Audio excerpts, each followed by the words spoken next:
Welcome to the Purple Rock Survivor podcast. I am your host, Andy, and with me this week in John's place, our very own millennial. Welcome, Emily. Hi, everyone. We just talked about this. We just talked about it. So as the young person of our group, yes, do you feel that you need to make big moves tonight? Yeah, I mean, I gotta really step up and show that, I'm better than John, like that you guys can't, you guys don't respect me because I'm 26 and you think I'm just this like young adult, not married, childless person, but I'm, all that. Yeah, you need things for your resume, Yeah, which I find odd because I heard millennials don't get jobs. It's very hard. It's very hard to do. Very difficult. I think Will should have probably adjusted that, and it's not so much that he needs things for his resume so much as he needs things for his college application. That would have just been a little more make more sense. Also, I'm not sure if Will even is a millennial. Will's a millennial in the way that Paul Ken is a Gen Xer. Well, I think Ken, maybe you could say that, but Paul wasn't Gen X. Yeah. I don't know. Most definitions I see have it going up to 34, so that's Ken. But so you think he's a millennial? Sure. Yes. I mean, I sometimes think I'm a millennial. You're not, but that's cute. No, not even cute. Not even close. No, but yeah. I'm part of the lost generation. I definitely am. I am the median. When they list millennials, it's literally the median year is 1990, and I'm like, sup, guys? Oh no! Every trend piece I read, I'm like, that sounds like Emily, and that's why she's so annoying. Hey, I'm a delight. Yeah, it's just well, I mean, you're not living at home, so yeah, big ups. I've been paying my own rent for 5 years. You're an outlier, you and Michaela. All right, so let's talk about Survivor. Just for change. I guess whatever. It was a decent episode, and I think moreover, and I'm not stepping out anywhere. So this was a very good episode for Adam. I know there's been a lot of shows that have been talking a lot about Adam, belittling him, going after him, and that was mostly me. I was a big one that. And tonight I'm going the opposite way. Big deal for him. I was impressed.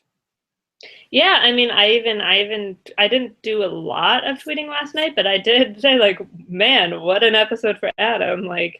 That, I'm not sure if he's even drawing dead anymore. We all thought oh, there's no way Adam can win, but that's a hell of a spike there. Yeah, no, it was, I think he had good strategically for him. I think he, showed good social awareness and play. And just, from a character thing, I think this was the biggest single character episode of the season. So, everything that we've been predicting doom and gloom now doesn't look so bad. Because a lot of people figured that because of what things that Adam had said and things that the preview suggested, that he was going to go ahead and play that reward for himself. I got to say, I actually predicted that it was going to go the way it ended up going. That the next line in what we saw in the preview was, "I'm not going to do it."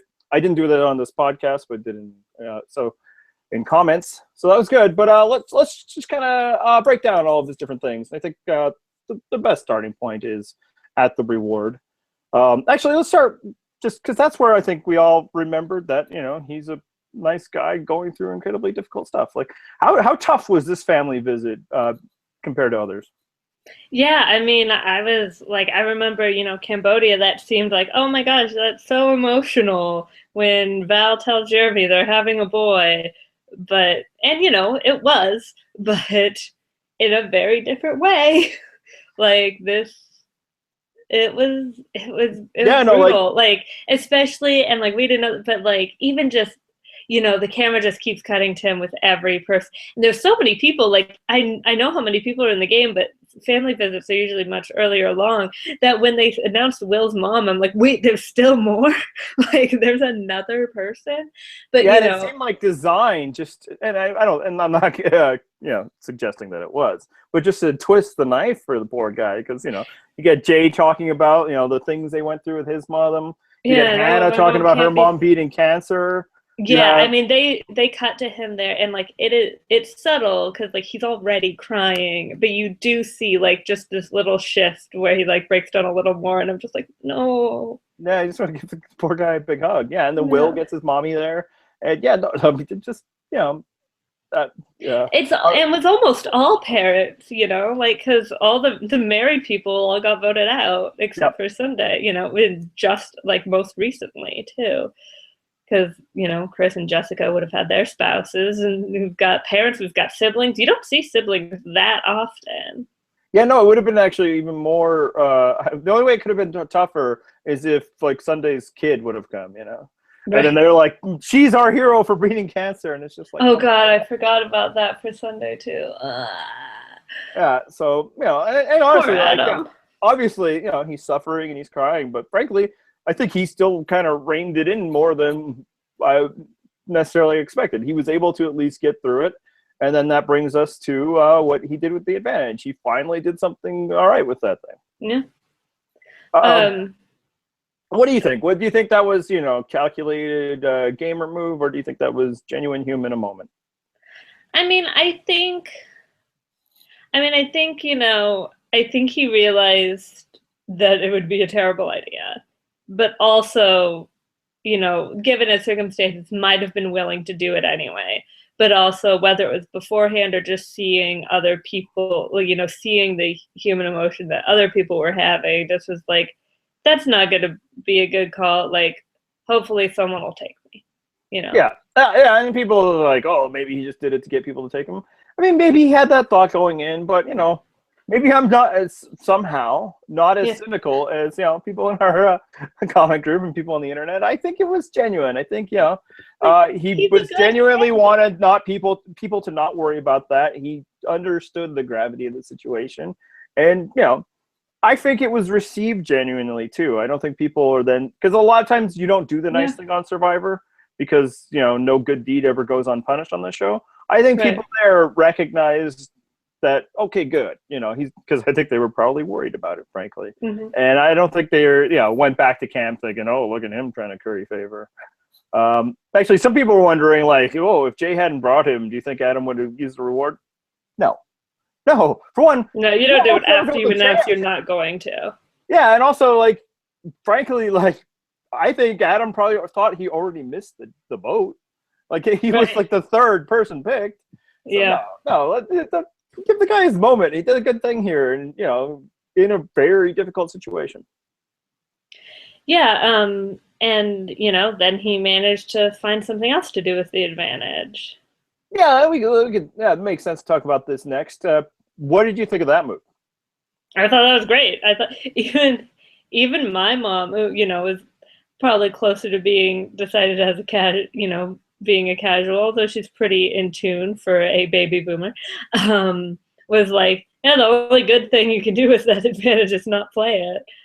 Yeah, so I've seen a lot of people giving him credit for that, and certainly, I suppose it's better than destroying your game by using it.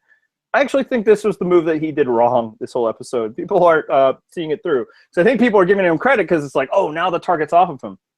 One person knows that he did that.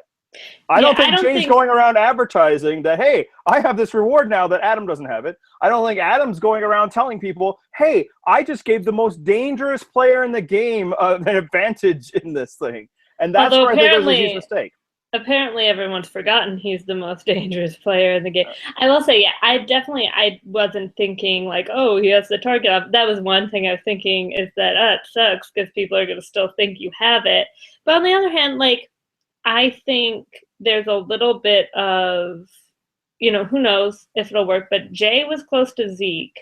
Jay is close to Will, and like, but you never know when having a little bond like that. And like, we've seen family rewards and stuff like that really be a thing to bond them. They both had siblings there, it was like a whole thing. Like, maybe that'll be a connection down the line where Jay will feel bad and not want to vote out Adam, or Jay will want to work with him. Yeah, possibly. Like, yeah, it could have maybe formed a bond with Jay, and we'll actually see if that goes going forward. So doing something with Jay, that's possibly a good idea. I also think, again, it was probably a genuine moment. He felt indebted on like a personal human level, and this was a way of doing something that at first glance maybe it may benefit him, or at the very least not damage him. But if one player on this season can use that advantage without really taking a lot of heat, it's Jay. Yeah. And one, it's because he seems to be getting away with a lot of things that other people can't get away with due to his own, personal magnetism and stuff. But the other is because he's the guy with his back against the wall, literally. And like people aren't going to get as mad at him for doing what he needs to do to survive, because this is how he's been kind of a lone wolf. He's tried to form these little alliances, but frankly none of them have taken. So if he uses that, and especially if it's the one that people have theorized might be the good time, an advantage in a challenge, which frankly I don't think is going to happen just due to the fact that there's a whole lot of people and not a lot of time. How do you think everybody's going to be like, Adam, you just gave that to Jay? We need to beat this guy. Then he can be like, well, then why the hell didn't we not vote him out like 3 votes ago? That's a... Sure, but you don't need to give him an advantage. I think if Jay does play it, and I'm not sure he will, because frankly when he got it, it was kind of like, no, I don't want that thing. But I don't think anybody's going to be mad at Jay for doing it. I think they're going to be mad at Adam for handing it over to Jay. It's like, what? Giving Taylor the knowledge about this wasn't good enough? Now you have to also give it to Jay? Like, what about us, dude?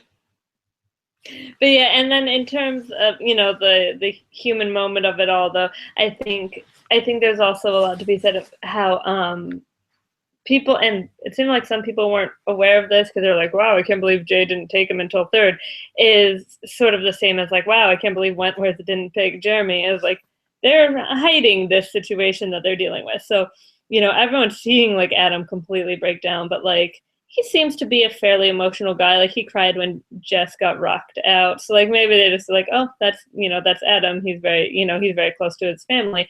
And like he's telling Jay, like, you have no idea how much this means to me.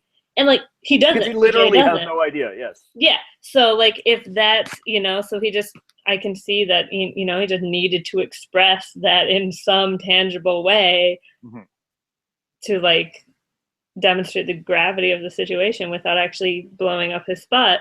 And I mean, on a personal level, and I genuinely think it was like an emotional decision, and I get it.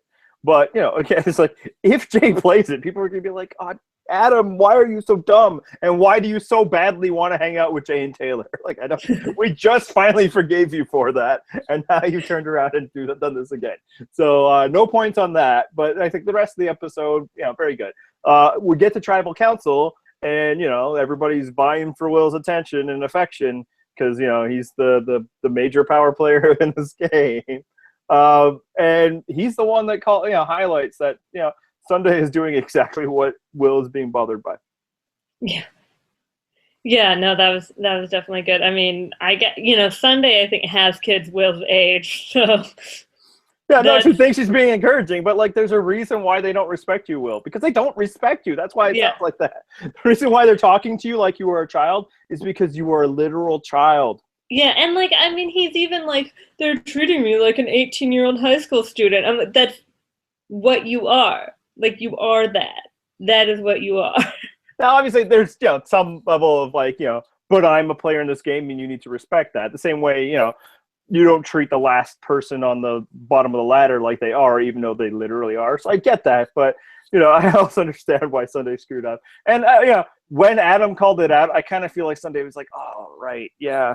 Because it's just like, I'm a grown-up. Why am I dealing with children out here? They don't belong in my workplace. But yeah, so that was a good move by Adam. And then his next big move that's going to get a lot of attention is playing the idol. And it was until the end of the episode when you realize, I guess technically it wasn't a good move because Will did flip. But what do you think? Was that the right move?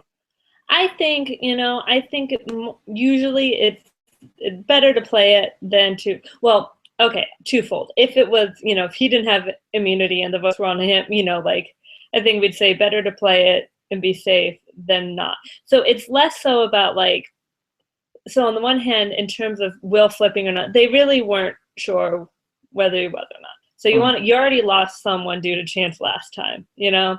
So if he feels like he, wants to play it, like I don't think that was that was a bad idea. Where I think the debate really is how important is it for him to have Hannah still be there. And I think fairly, because even though he had a good episode today, this week, there's still, especially on that side, there's still like David will be hard for him to beat. Zeke would be hard to beat. Hannah is someone he could probably beat at the end, or especially if he, depending on how it plays, like they're a little more evenly matched, and he's been with her, kind of since the beginning-ish. Like they've at least known each other that long, and they're the only two millennials on like their side of it. So I get her being, I mean, she certainly made more sense to save than it did for David to save Jessica, even though that kind of worked out for him. But and this podcast was 100% right about that. Yeah. No, I mean, if Will hasn't flipped to their side, then he's doomed without Hannah, just for numbers reasons. Unless he's thinking going a big immunity run, which is the other great thing that happened for him this week. He won an immunity. Yeah. So I think ultimately it wasn't needed, but better safe than sorry.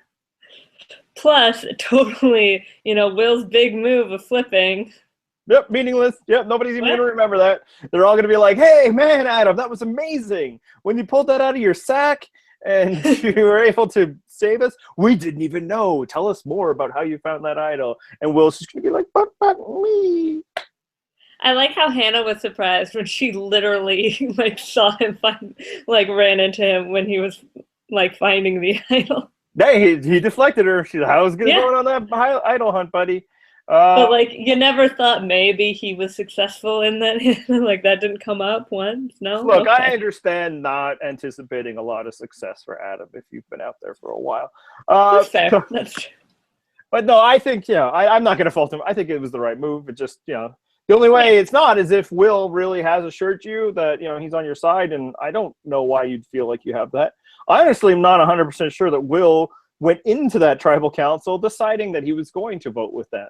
I think it's possible that things that what Sunday said and what others said about him made him mad again. And frankly, maybe people like Adam and David might have done a better job winning him over. Oh, look at that! I'm about to get a family visit. Yeah. Oh my gosh! I need some love. So you don't understand how much I need this. Oh, I'm not actually making fun of the survivors. I'm not one of those hardcore internet people that don't understand why people feel emotion about family. You want to say hi to Emily? Hi, Emily. Do you want to ask her how? Do you want to ask her how her Christmas is going to be? Christmas going to be after. It's after a while, right? Yes. What are you gonna ask Santa for? I'm gonna get Catboy and Batgirl. Yeah, you want a Batgirl toy, huh? And a Catboy too. And Catboy. Yeah, maybe some involved. parents might know who Catboy is.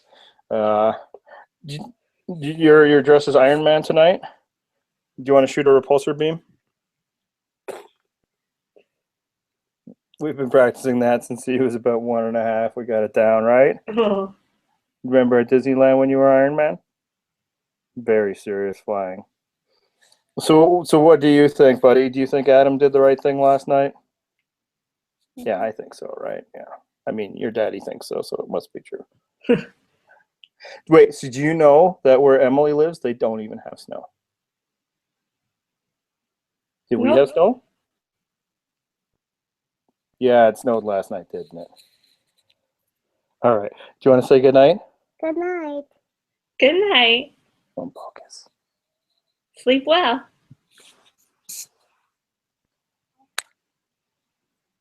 All right. And you'll have to see the bonus videos for my confessionals about what it was like to get this loved one's visit. Night, night, buddy. He's backing out. Yeah, he's like, well, I'm still on camera, right? All right. Well, we got that one out of the way early. I think, yeah, okay. So we talked over the things that Adam did well this episode. Do we think he did well enough to give him a chance to win? Because, I think everybody's been saying that guy has 0% chance. I do think some of that was baked in because people thought he was going to really screw up this reward thing. I also think it was kind of future prediction of how badly he might present himself in front of a jury. But what do you think now? I think it's possible. I think it depends. Like, even though there's not a lot of episodes left, there's a lot of game left. There are 8 people still. Yep. A lot can happen. I mean, that's like trying to think that Rob Sesternino hadn't even flipped on Alex at this point. Although obviously those are like 16 people seasons, so it's a little right. It's different, but like still, like there's a lot. Like you can think of it as roughly the same then, because if it's a final 3 versus a final 2, like there's a lot he can do. And curse them for making us see 2 boots. No, yeah. The fight where we stand. It's been fun. But like, it could, if he continues on this upward trend, he could totally win. I think there's enough there for the jury to see. If this was his one good night, then no, like probably not, unless he's up against Will and Hannah or something, or Will and Sunday or Brett. Right. Yeah, it's a mistake for people to forget bad things once a good thing happens. Like, oh, Adam's not looked so bad of late. Yeah, because either he wasn't in the story like last week so much, or this was his good episode. But I do think that like a lot of the things that we thought doomed him was that he seemed to be socially clueless about what other people need. Tonight he demonstrated that not to be true, or at the very least, he's a learning machine. He figured a few things out. And I almost wonder if the family visit actually kind of helped him, maybe recentered him and focused. Not that I think the news that he received would have really helped me refocus on any level, but his brother did a good job of bucking him up and saying, she's feeling so much better now. And and it's bringing her strength that you're out there. Like, she loves that you're out there, So, maybe that was enough for him to start playing a bit better, because I mean, a lot of Adam's problem is that he took his first big punch in his first tribal council, and I'm not sure how well he ever recovered from that. So I actually agree. I say his chances are no longer 0. I'm not sure he actually really has a legitimate chance to win. I think there's still basically 3 people that do, but if he has another episode like this, I think we'd have to start legitimately considering it. Do you think Will has a chance now that he's making big power moves? No. So let's talk about his big move. And I think the big question would be, was it a good idea? Was this a good idea to flip on Zeke? Like, you had the chance right there last week. Now, granted, maybe that looks a little less like what's the word, proactive, or like you're that like, I'm making this, it maybe comes off more like I'm scared of rocks. But if you're a good player and go back and you're like, you know what, Hannah's not a threat to us. Hannah was a threat to Zeke. Zeke is a threat to all of us. I decided it wasn't worth risking our games to get rid of Hannah, to keep Zeke. We'd need to get rid of him anyway, so this was a good opportunity to do so and save all of us from the risk. Then I think it can be a good move. If you're just like, I didn't want to go to rocks because I'm an actual child, then it's not going to be a good move. So to go to rocks for someone and then immediately turn on them, it's just weird. It's just weird. Stupid. It's like, that's the thing. Like, there's almost 2 discussions.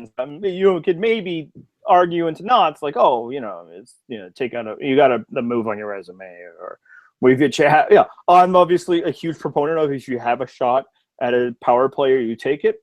That's not like all rules, these things are situational, but you literally almost went home last night because this guy was so essential to your plans. And now, when it's more difficult to take him out, now it's time for you to be the big man. It's like, I don't like, all the focus last week was whether it was right for Jessica to go to rocks. And obviously, she's the one who went home, so that's why we discuss it. And also, It was tougher to get into minutia throughout that because we had 2 hours of Survivor to go. But I think there's a good debate there, and I think Jessica has done a decent job, at least, of laying out her thinking in her case. I think the person who it made no sense for last week was Will. Like, you're not even that I was, connected to him in the first place. Like, you seem like somebody who could be a free agent. You should not be going home for Zeke unless you really think this is your number one alliance. He's the one guy that's working with you. And, like, 24 hours later, you're like, that's the guy I got to get, even though, like, I almost went home. It's unfathomable, except when you remember that maybe it's possible that his brain isn't developed enough to understand consequence. Yeah, I was gonna say the same thing about the Rocks too, because like I had that thought. We probably had discussed it, where Jessica, like,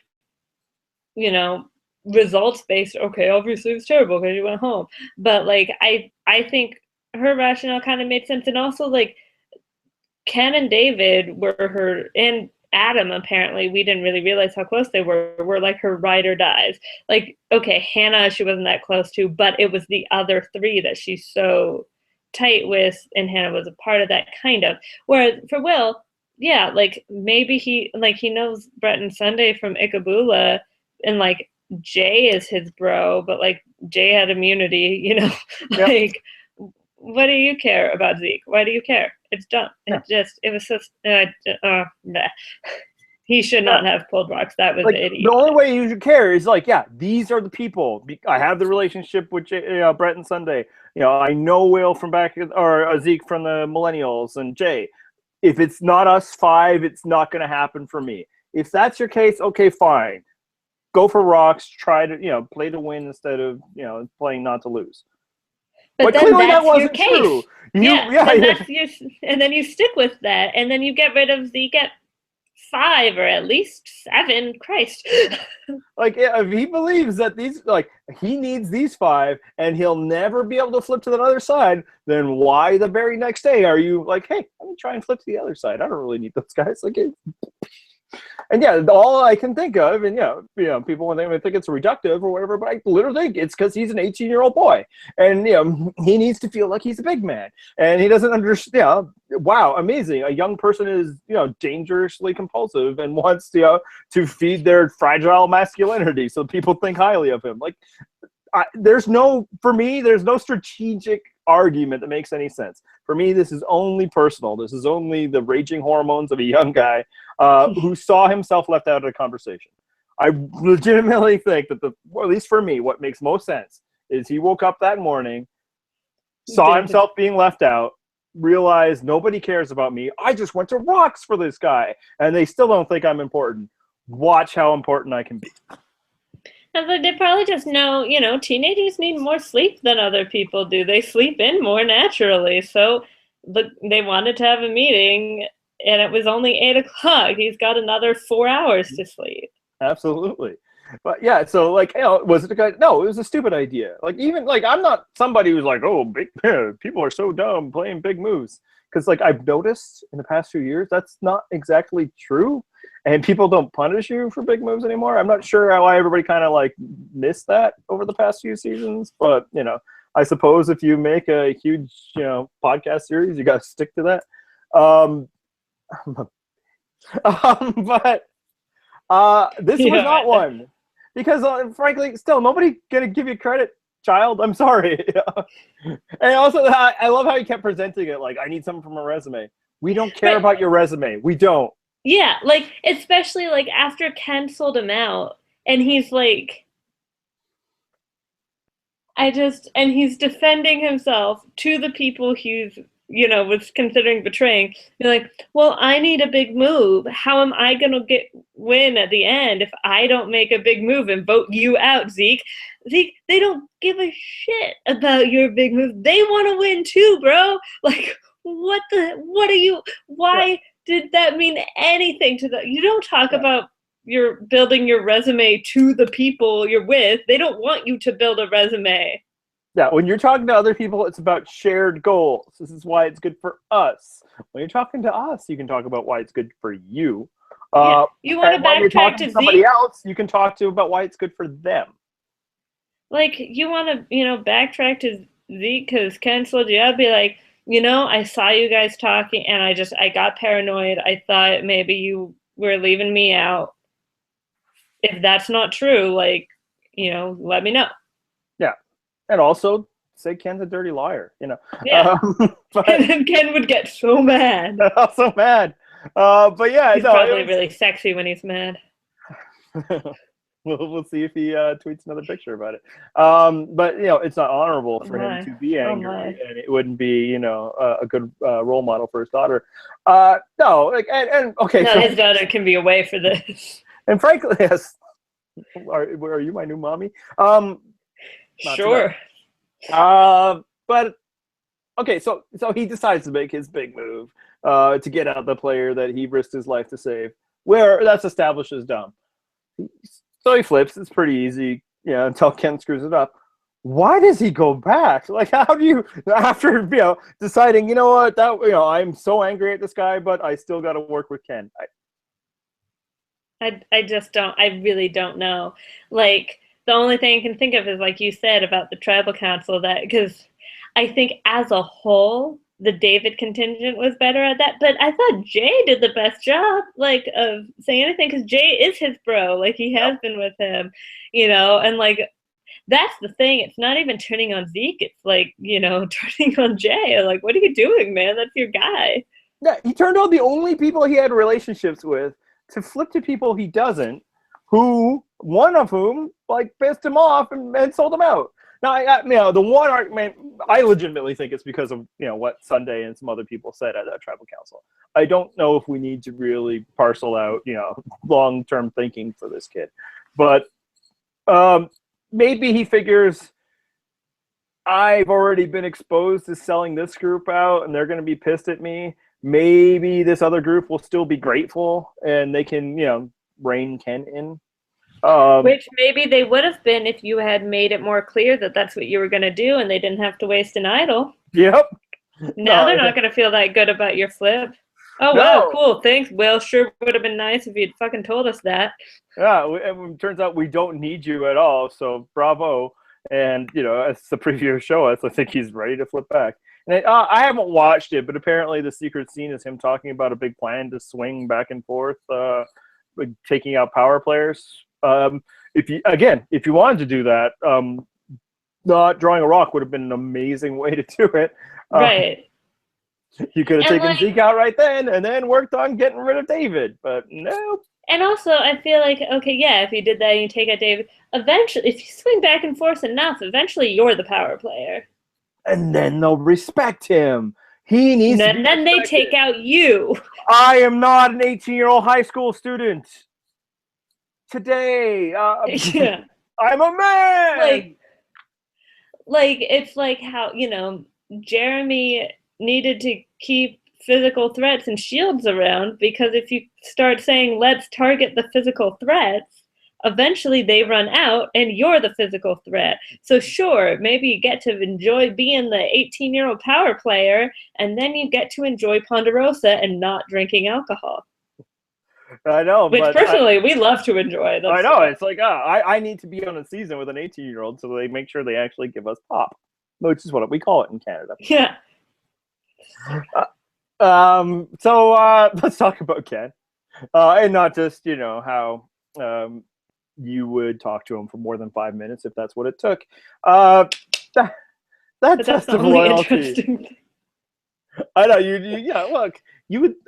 I get the impression that the way you can get to like 6, 7, 10 minutes of conversation with Ken is you let him talk for 6 and 7 minutes straight about all of fine. This. Yeah, you don't need to hear it. You look him straight in the eye and just be like, "Yeah, look at them. Those lips move." That test of loyalty thing, that was weird, right? It was so dumb.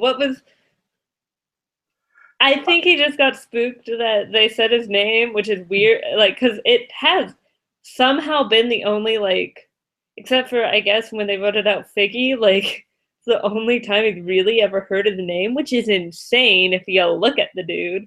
Mm-hmm. But, but for some reason, Jessica was the big target.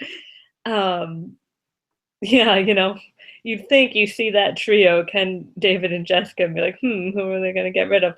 But yeah, they're not really worrying about the physical threats, which I think is, a different person has one immunity every time. But Ken is one of them. Right? So, and, he was, what, 3rd in this challenge? So, Yeah, but like it just doesn't feel like they're thinking that way. So I think he was just sort of like, David no longer has an idol. David played an idol for me. Now they're saying my name.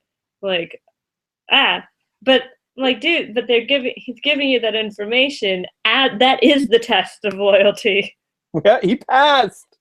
Yeah, no, like I don't have it. a problem with Ken taking him off to have a personal conversation and get a sense of him and make his medal. You don't need to take your alliance partner's word for it if you have time to talk to somebody. That is fine, no problem there. And as much as people are pointing to Will's confessional where it was like, oh god, it was so hard to listen to Ken. Will gave that confessional following what happens next. They didn't pull him aside for a quick, hey, let's do a quick chat, and then you guys can go back and talk to each other. So Will's already not on Team Ken when he gives that confessional, which isn't to say that maybe he did find it trying and difficult to talk to Ken. I'm not, denying the possibility that maybe he's a bit pretentious. Frankly, that doesn't bother me. It might go part of the package of why he is interesting to me. And of course, the package. But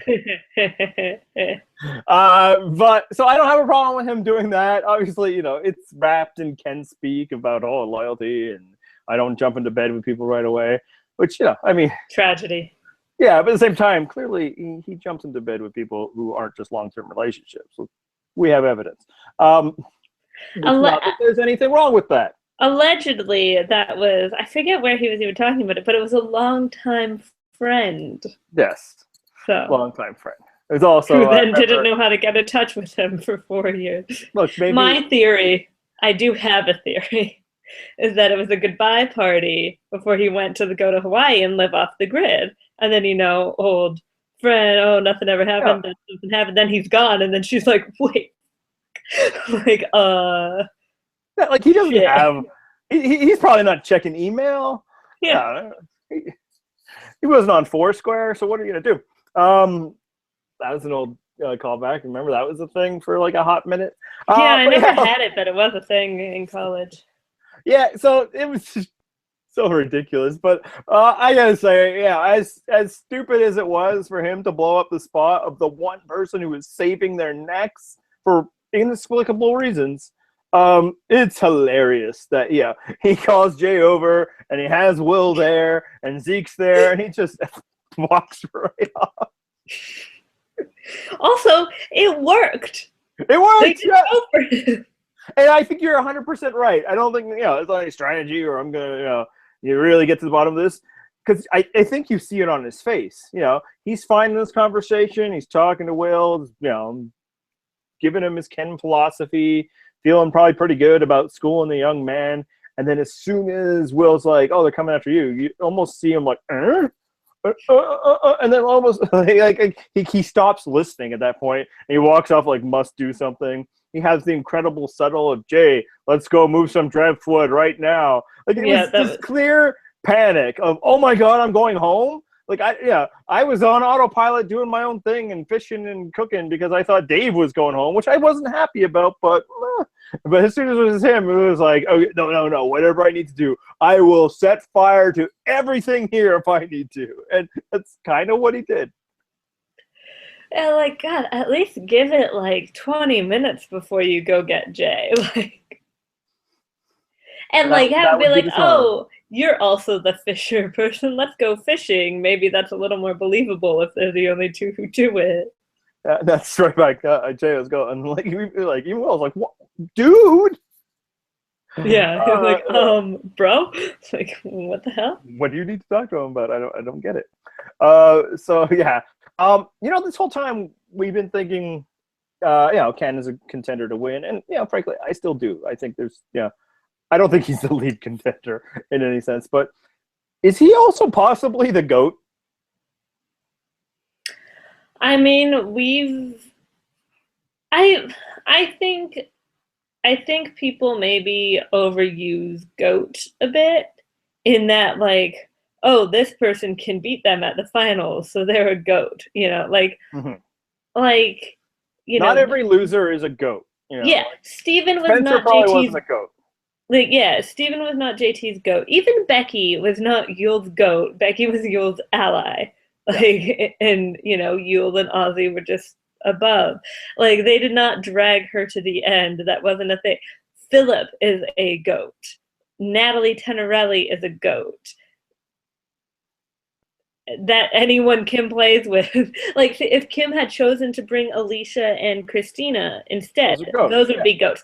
Kim is a goddess and did not need to bring them. Sabrina and Chelsea were not goats. Like, they were probably the next best players. It just didn't matter because the drop off was steep. But here's why I think it's possible. Maybe this is why nobody's targeting this, Greek god challenge threat, because they're all like, I think Ken, because it seems to be, and some of this I'm getting from Zeke's exit interviews. I want to caution people from like taking Zeke's word as everybody's opinion. I think I can confidently say Zeke will not be voting for Ken, but it does seem that this is a season of big fans, and this isn't just from Zeke. Yeah, we've heard it from everybody. So Ken is not. I don't think. I think it might be overblown how little he knows about Survivor. I think he'd probably watch it when Richard Hatch was on it, maybe when Colby was on it. But when that's kind of the way it is, and this is the gameplay, and then you've got Weirdo Ken doing these things off to the side. We've seen it already. We've seen Brett get frustrated. Welcome to the game, Ken. We saw this Zeke. So maybe, when you get there, people aren't going to respect it. Maybe they'll treat him like Mick. And I think that's fair. Like, I thought where he would have the advantage, and why, even 2 weeks ago I was saying that he will win, is I thought people would be more resentful of, like, a David or some of the schemers, and Ken's ability to, stay above it would actually end up becoming an advantage. But I'm not getting the sense that this is going to be a group that will be a problem with that. No, we say that all the time, and people still sometimes have a problem getting beaten. And the last thought is, I think the people that are really pro Ken, because that's the other thing that's confused me, he's won over some people really well. I don't think they're going to be on the jury, right? Like, if Ken gets there, it'll be there with David. Yeah, he'll be sitting beside like a Ken and a David and a Hannah, or Adam. Maybe David doesn't get there. So on the jury, he has Jessica, obviously 100% Team Ken. We have physical proof of that in the form of the advantage. David would vote for him. Hannah would vote for him. Adam maybe less so after what he just did. But I think that's it. And at most, you'll have 3 of those people on the jury. So maybe it's going to be kind of tough for him. Yeah, I think just where I would draw the line is I don't think it's going to be like people on the other side fighting to try to drag him a lot, make him be the last one of that alliance voted for, and then keep bringing him so they can sit next to him at the end. I don't think he's that level of goat. I think he's beatable. Yeah, and I think I think that's a good point. That's why they're targeting Jessica and David over him, because they find them more threatening in the end. Although, even there, I think some people might have found Jessica threatening. I think others were like, yeah, okay, sure, Jessica. That's what we got to do. Or some people were just mad at her because she single-handedly got rid of Paul. I know, and how are you ever going to win the game without Paul? Apparently, that's a self-fulfilling prophecy. You won't, because all you will be thinking about is the absence of Paul. All right, so somebody went home this week, and I'll say it. He was my favorite player this season. Where did it go wrong for Zeke? Well, I first wanted to say that it was interesting to me because, I really liked Zeke too. I found him very entertaining. And yet I think just all the stuff with Tribal Council, I wasn't sad that he went home. I think it's just everyone is so great, and just, there's a lot of likable people that I wasn't I think maybe as a whole, I like the other side more. And so when they got rid of Zeke, I wasn't no, the way when Michaela is voted out, even though I like Jay type thing. It was just oh, wow, they did it. Okay. I don't know. It was it's just such an odd sensation. I like the other side better, so I was happy that they were victorious. Also, for me, it's I like Zeke because he's a character. I don't need him to win to continue to be a character. He delivered, and if he had won this battle, great. But if not, also great. I'm pretty confident I'm going to be satisfied with whoever wins this season. Mostly because I think 4 people can win, and I'm for a variety of reasons to be satisfied with any of them. Actually, no, sorry. That was before last night. Three people now. But I think why he lost is, and this kind of goes back to some bonus videos from the middle of the season, which I've never talked about before, but some people may have seen them, where he talks about how he found himself in a good spot in the game after a disastrous start. And it's in part because that disastrous start forced him to not play so hard. It forced him to, sit back, let the game happen, and it made him less threatening and was able to form better bonds with people. Mm-hmm. And I think that's accurate. It's one of the things I love about him is he's observant and thoughtful, and then can communicate with us. I think he is already at an elite level of narration, and it will only get better on the return trips that may or may not happen for him. But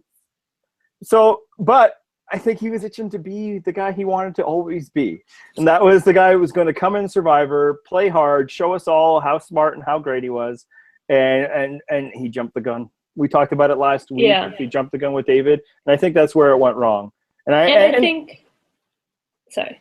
No, go. I think with David, especially now, I don't know if this is just Brett not fully delivering the message, because I understand if you're hearing oh, David's coming after you, but it was really David was okay, let's get rid of Jay and Will, and then we should probably get rid of Zeke, and not saying that was necessarily a good move by David to say that, but I think if you're Zeke, be file that away, yeah, and be maybe don't go all out, but yeah, I mean, it doesn't seem I don't know, it doesn't seem maybe he shouldn't have voted out Chris, but I think the big thing, and he's mentioned this in his exit interviews, was his inability to retain Hannah. Yeah. I think that's related to the fact that he started playing more aggressively and targeted David, a person that she liked. I don't know if he loses Hannah if they go, if they go after Jay, no, because that's what Hannah wanted to happen. Obviously, he has the idol, but then you try to, as a big group, get rid of that idol, get rid of Will, whatever. Then Will doesn't flip on you the very next tribal council. That's positive. Or, you can even work with Hannah to see if she stays on your 6-4, if she's cool with getting rid of Jessica. Mm-hmm. Somebody who she doesn't have a relationship with. But I think, when he pushed her faster than she wanted to go, she retreated back and decided to stick with David. And this is where you give David the credit in that he obviously won Hannah over in a way that Zeke wasn't able to. And I think he knows that he had a good relationship with her, but I also feel like he probably acted maybe a little superior to her. I believe she used the words condescending. Again, this is one of those behaviors I recognize because I've lived it. It's you don't always treat people like equals when you're talking. Whereas David obviously has somehow this terrified of human person is showing the right emotional intelligence, and probably it's because he gets her, and somehow he and Ken were able to win her over in the way that Zeke wasn't. But I'd say if he didn't start playing aggressively, she wouldn't have flipped on him. I think it was forcing her into a decision made her choose the person that wasn't quite forcing her into a decision. Frankly, in similar ways that Chris forced him into a decision. He might not have been ready to jump against Chris or David, but he had to. He had to pick somebody. And then it was just kind of well, getting rid of Chris can help me win. Getting rid of Jessica doesn't really do anything for me. Yeah, definitely. So kind of jumping back to tribal council, because a lot of people are wanting to give Hannah credit for this. It's hey, it's 2 votes in a row that she's known where the other votes were going. She is so very perceptive. Is she? Do we give her credit for knowing this because she did, or did she just is she just somebody's it's me, and just happened to be right? Well, I think last week she, did, I think, legitimately figured it out, but it's only because she was so bad to Zeke. I don't think it's that crazy for her to have figured it out this time, because I can see it being almost sort of a, Vicini thing where it's well, they're gonna think, okay, if they're afraid that David has the idol, and they'll think that we, won't think they'll target me again. like, and they can't vote for Adam. Yeah, like, and all of this. Ken, and since they said Ken before, now Ken knows that they think they might play the idol on him again. So they'll think we won't expect them to play it on me, so they'll play me, like, and just go like in weird logic to the point that is what happened, and I don't think that's unreasonable. But I don't know if we just haven't had enough. She was on Ikabula. There weren't votes against her. Well, she didn't know where the vote was going that week. Exactly. And they only had the one vote. Like the other times, I just don't think it's that big of a sample size. So yeah, I'd say let's throw our roll on Hannah, the savant at knowing where the vote is going. She didn't. Yeah. She went into her very first tribal council and didn't know where the vote was coming until somebody told her right before, and then she took 10 minutes to decide whether that was true or not. Next one. And I also completely blindsided. So, like, if she can pick out that it's going to somebody other than herself, if she can say, "Let's play the idol for not me" once in a while, and frankly, right. Did she somewhat support Adam last week with the hypothesis that it was Ken? Because she didn't not. Right. So let's calm down. She keeps telling people to play the idol for her. Bravo. And I do think it is easier to now granted, I don't think she knew Adam had the idol. I think because she volunteered this as just like bye buddy, like see ya, this sucks. But I do think I certainly wouldn't give her credit for like knowing where the votes are going. I think it's more like she maybe can perceive when they're coming to her, because like sort of how I think it's Tyson who usually says this, that it's hard for winners to return because they've never experienced how it feels when someone's voting you out, and like noticing, oh, that's why they were behaving in that way. And so last week they tried to vote her out. Like she's knows what that feels like. It may have happened again. That's a good point. Counterbalance to somebody like Ken, who like goes into crazy mode when he hears his name once. So yeah, maybe that's true. So fair. Let's be fair. That's fun. Yeah, for a change. Wow. Andy conceded a point to me. Now let's be unfair. So a big topic of conversation in our comments are basically how people are feeling about the season, and I want to make clear before we get started that I am not singling out anyone or two people. I think I've heard this. I think it's the minority opinion, but it's still there. And frankly, when things spring conversation, I feel like it's a good thing to talk about here. There's some people who feel like this season maybe just is a little too shapeless for them to enjoy. How do you feel about the season? Well, I think, and like I've seen this with like the Survivor Tumblr and stuff, like other parts of the Survivor community. It's not just, although I think the complaints might be different with different people, but various down on it. But a difference I think with our group, and I'm not even necessarily, I don't know how true this is for commenters, but certainly the ones who are stem from our AV Club days probably, but is that we are a people who watch a lot of TV, and not necessarily for at least the people on staff, not a lot of reality TV, So this is the show, and like I watch a lot of shows, like a lot, it's a problem, that fulfill different needs. You have your like warm, fuzzy, like emotion feeling shows, and your funny shows. Yes, exactly.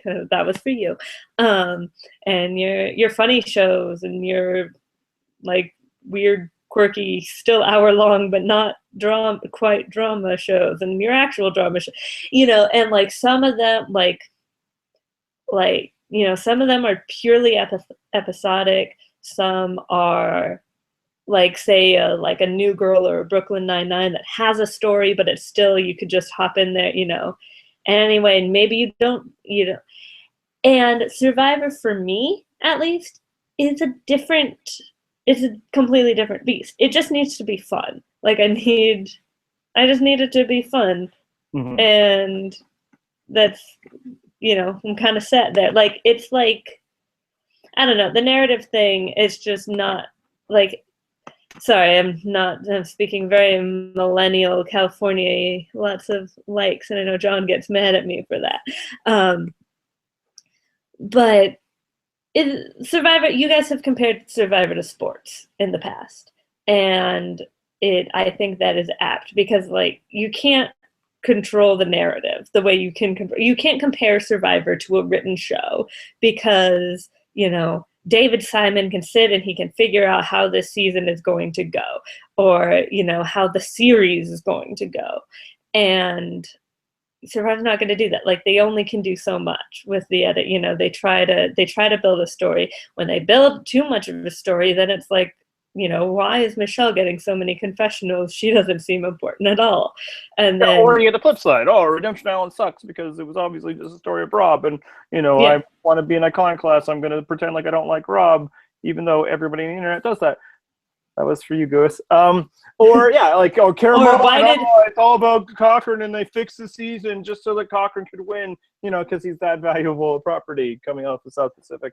I agree. Like, I think why this season has felt maybe a little less, narrative driven is because it is. This is a season where players are constantly changing their minds. And maybe people are uncomfortable with the game taking that shape. I'm not at all. I am very interested that the game is taking different shapes. In some ways, this is what many people have always wanted. They're always complaining, "Oh God, I hate gonging."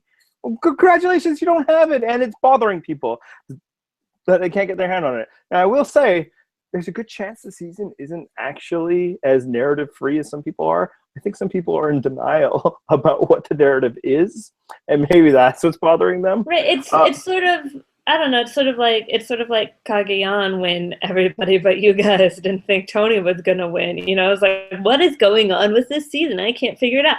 Like the show isn't trying to have you figure it out. It's not a mystery. Yeah. It's just an experience. And I wonder. There was something I saw that made me think of, I wonder if for you and I in particular, why this is so hard for us is because we have never binged a season that we have not already seen. You barely even binged those seasons, yeah. Right, but I've never, we are people who have watched it from the beginning, week to week, always. And I don't have that experience of coming back to the show and catching up on seasons by, I've rewatched, I was, sick with strep once and watched China in 3 days, but I'd seen China. I know it was going to happen.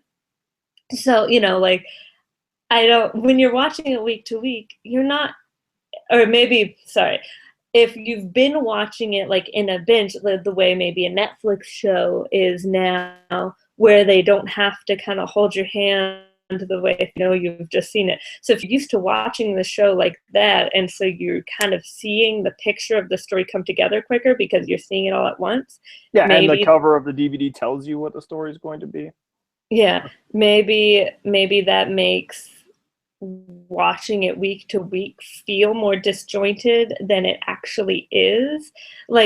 Think of narrative shows where say I didn't start Breaking Bad until the 4th season had already aired, so I binged all of it and then I started watching week to week. And I still liked it, but just having to deal with that weight all of a sudden,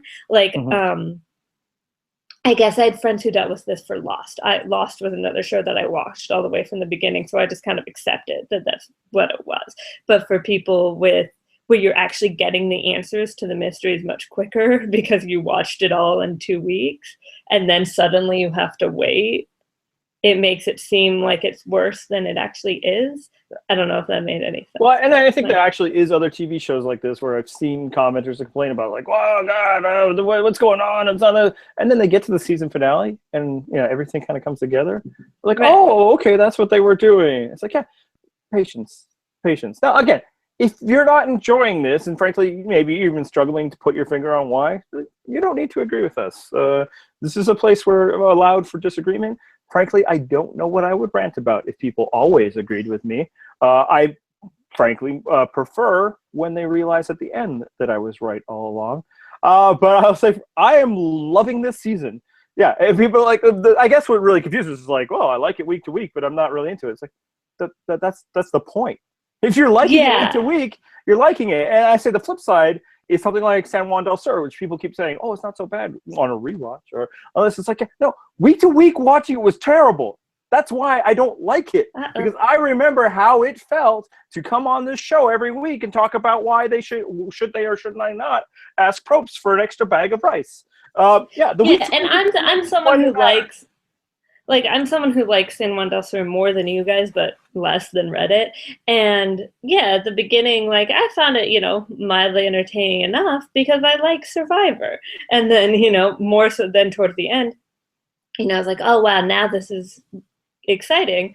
But I still, I don't think the season as a whole is still that great, but it was an enjoyable end game, which I value higher than an enjoyable pre-merge, which I know you do too, but and I had another point and I forgot it. Well, then it must not be all that important. So in the theme of it's so topsy-turvy and try to get hard to get our hands on, which frankly I don't think... I remembered. Go. Sorry. It's just, I would say, to people not... And, you do you, totally. But, I've noticed this just with other things in life and television in general. I love being involved in the Survivor. Survivor isn't my favorite show. There are many shows I'd list above it. But the community and the whole fandom of it all is the most fun to participate in. But then I wonder sometimes if, I know people thought about this with, Edgic, or not even Edgic, but just, our sort of sensing the edit. You see Zeke's first confessional, and I'm like, well, that doesn't seem good, Is that as much fun as it is to, analyze and talk to people and stuff about it. If you're not enjoying a show that is a show that you like, I'm not saying don't analyze it or don't talk about it, but maybe at least while you're watching it, just try to have fun with it, just watch the show. And it's okay to like things, I think is one thing. I think on the internet, when you're talking about something, it's so much easier to, it's easier to have a lot to talk about if you're being critical. And I think, if you don't like it, you don't like it. But I just feel it's okay to just watch something and be like, I enjoyed that episode of television, and just, you enjoyed it. It's fine. Yeah, I never would get on and just criticize a bunch of stuff on Survivor. That's not me, but yeah, other people do that sort of thing. So I'll also say, for as unpredictable as some people say this season is, or the way the season doesn't make sense, more people seem to be getting the boots predicted correctly than in any other season we've been tracking this. So, again, I don't actually think it's as formless as some people might be saying. I think they might sense where this thing is ending and not be happy with that. Maybe that's where your disconnect might be. And that's fun. A bad winner, a winner you don't like, can definitely affect a season. We've seen that quite recently. Wink, wink. But so I get that. Just don't. Excuse me. Sorry. But I do think some people complaining about editor or producer interference, oh man, they're making it so we can't track. It's no, I honestly think they're playing it straight. I think the reason why it's oh, things are going one way and go the other way is because literally idiots like Will are changing their mind on a dime. That's what's happening. That's what kind of season it is. And I think that's what kind of Survivor we're into now. That's what was going on in Cambodia, and we all love that. And only an insane person would think that was not fun television. All right, so on that topic of, maybe it's not as actually hard to predict, let's do that. We've got 2 people going home next week, as reported by Jeff Probst. And frankly, as you can figure by the fact that there's a whole lot of people. Who do you think is going? And you need to go in order. Who's going first? Will. Yep, 100% Will. That was easy. I think, I keep, every time I try to think every time I look at the previews and think okay, they're going to say that that's a red herring, I've been wrong. It was Lucy when she got a visibility, and that sort of thing. And so I think it's a good time for it too, because it would be 4-4. Mm-hmm. Or I guess, 5, or if Will is switching back. So I mean, it makes sense. They're not going to go to Rocks again. Like, No. they're, Well, I think the other, like, if Will there has was a proven. season, sorry, if this was a season where they went to Rocks 2 times, like, you best believe it would have been like hyped that it was the craziest season ever. You know, like, that's not gonna happen. So they got to do something. Yeah, no, I think Will has proven to be a little, mercurial, and that's not something you want when you're planning a game. I think that's this week's word that Andy can only knows through reading, but tried to pronounce on the podcast. So that one was for you, XL. Chandelier. Yeah, seriously though, Gouch, what the? I gotta take that out of my the vocabulary. I know it's gauche, and I'm over 10. Probably in my head, but you know what? Maybe in Canada we say it differently. I don't believe that's like true. About. So yeah, I think Will easily, and then I think a couple weeks ago I said don't think that the Thanksgiving thing is going to be dull because it's not a double boot. It's 2 episodes. This is a double boot. I think this is when they burn off Brett too. This is a mini pagonging of the people that lost last night. Who do you got for their second boot?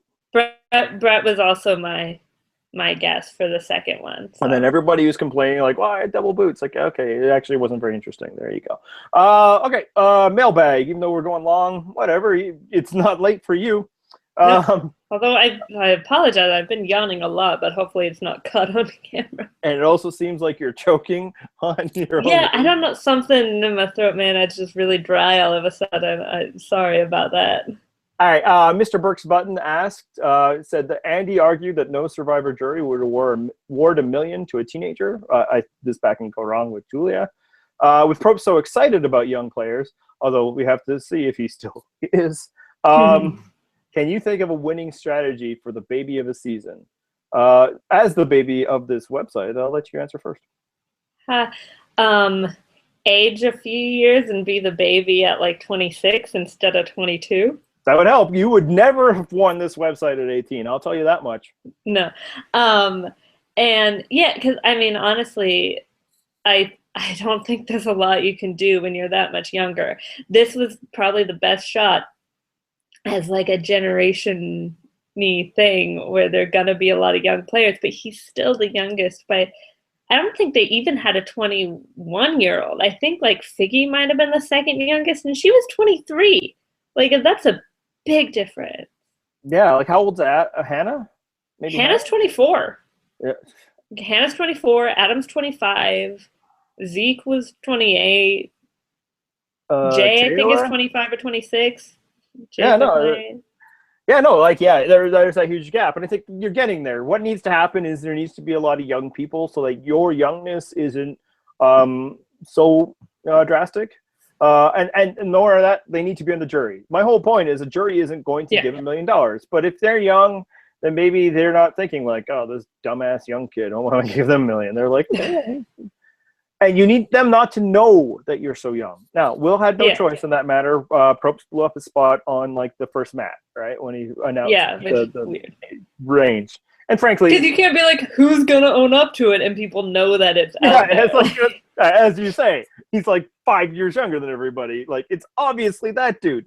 And he'd be like, well, I don't know what they're talking about. I'm a man. So yeah, you need a lot of other young people. You need a season with a lot of, and then them to think like you're 20, you're 21. You're in college. Yeah, we've had college kids win. We've seen 21-year-olds win. Yeah, so like when Jenna won, Amazon was a very young cast. When Fabio won, this was the other time they did young versus old. Sophie's not your average 21-year-old. Yeah, Sophie's just an exception, and she's not a baby. I guess the other would be like Sophie, but you can't. An 18-year-old just can't, okay? I'm sorry. And actually, I'm not that sorry. Our demographics suggest, there are some young people, but frankly, we get more olds than youngs. Probably because I'm so freaking old. And so is John. So old. And like even most of the young people, I feel like are more like roughly my age. And like I've been growing up, Remember, it was not. I used to not be able to even rent a car without paying the additional fees. But yeah, so I think that's the big thing. You need the luck of the draw of a lot of other young people, both in the cast and in the jury. You need them to think you're not quite so young. And then, I mean, win some challenges. Like that's what Fabio did, right? Yeah. Win challenges. And if the other people are awful, that's the other thing. You need to be in the finals with the most awful people you can. Now, Nicaragua is easy. That was everybody. In Amazon, there was an insane person. But it's tougher now. Like if you're the weak person, how do you control it? But if you're the youngest person in worlds apart, and you can somehow beat Mike Holloway, then you could have won. So that's it. That's how you can do it. I would also say, don't be. It's gonna be tricky because you'll be so young. Don't be someone's little brother or little sister. Don't be someone's like surrogate daughter or son, because it's gonna be the Don thing, but reversed. Exactly. Like I protected you, and you did this to me. Yeah. So that would be my other tip. The mailbag from Saturday Night Palsy. Who would your loved one be? My answer is pretty simple. It'd be my wife. It's not for married couples. It's not that difficult. I'll say, like, she and I watch Survivor together. She actually listens to this show. We have been watching since Survivor Africa, which is this week's reminder that I am incredibly old. Want to know how old I was during Survivor Africa? Much younger than Will. Current Will, yes. So, I understand how time works. And I will say, if she did show up, I would not be the internet tough guy who's all like, why do they get so choked up? It's only a few weeks away. The longest I've ever spent away from my wife is 4 days. We are very codependent, is what some people might describe. I honestly, I don't care. That's the whole point of having partners in life, is because it makes it easier, and you don't have to be alone. So that would actually be the hardest part, would be being away from her, being away from our children. And if she came on, Robot Andy might not just cry, but openly weep. And you guys could criticize me on the internet. Who's your choice? Yeah, I mean, it would be my boyfriend. That sounds very, like, it's at the point where it's been long enough where that sounds very, like, immature. I'm my boyfriend. But, like, we've lived together for over a year. We've been together for 4 years. We have it's probably about maybe 2 weeks time apart. It'd be like me going home for Christmas when I was still young, and like could do that for a longer period of time, although we were already out of college. So it's probably more like a week and a half or something. But the only thing would be like, and because I'm young enough, whereas you've been with your wife almost the entire series of the show, so didn't have a period where you were like thinking about it and didn't have a partner. So to make it a little more interesting, I'll say, like, say if he couldn't get off of work or something, and I'd be very sad because I would also be very emotional. It's a little tricky because my mom is like who I grew up watching Survivor with and will text me during the show and stuff. But my mom is also in her mid-60s, like heading to late 60s, and has even said, when I sort of brought it up, she's like, would I have to do a challenge though? Like, I'm not done. Like, if she did, it would totally be like Cochran and his mom. Like, I'd just be like, okay, so how's it going? We're not winning. Like, and I don't. Look, you're also one half of the people doing the challenge, so you're probably not winning anyway. We're not winning anyway. Like, we're not winning. You don't want to win. So, but so I feel like that would probably be my choice if she'd be willing to fly out there, just because it would feel wrong to have another family member who doesn't, if my dad or brother who doesn't watch the show.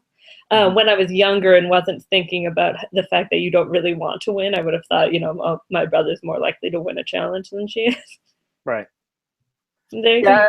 And I was like, oh, do I have a backup from my wife? Because she couldn't make it because of the kids. But if there was something that with the kids that prevented her from coming, I also would not be going on Survivor. And they're old enough that she could go. But if I had to have a backup, the answer, I think, just for pure desire to derail assistant coach is the most pathetic loved one ever. I'd go with podcast partner, and then John can come out. Have that be the first time you guys ever meet?